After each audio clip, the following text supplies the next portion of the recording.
It was confusing, it was painful, and it was lonely. It was feeling helpless in a room of people that you know care about you, yet you know they wouldn't understand. I grew up very overweight. I was bullied quite badly until about the age of 12. My parents got divorced and I felt I wasn't good enough for my father. And came the biggest obstacle of all, which was when I moved on to boarding school when I was about 16 years old. It was physically demanding, it was mentally demanding, it was emotionally demanding. That pushed me into what everyone calls depression. It's something that we fool around with. We use the term very lightly. It was just kind of harsh to be brushed off every single time I brought it up.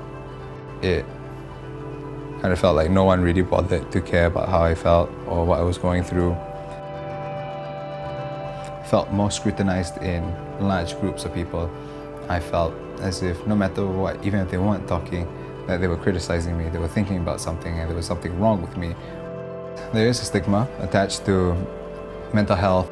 There is this upbringing that our country has. We sweep it under the rug, and to be frank, I personally think it's because we live in such a pious and traditional kind of culture where talking about these topics is such a taboo and it brings shame upon the family.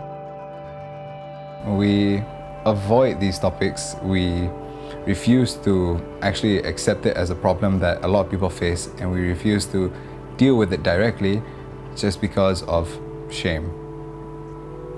That's it.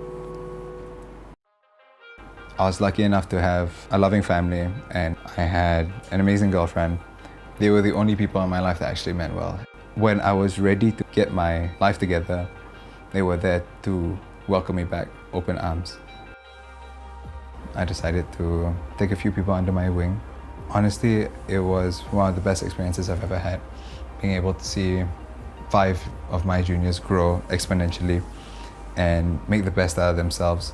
We have to honestly take more care of each other. We have to show more compassion.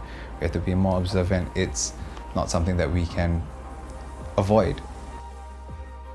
I would like to see a Malaysia where we're not afraid to speak our mind, where concerns shouldn't be buried, where another person's opinion doesn't outweigh the value of another person's life.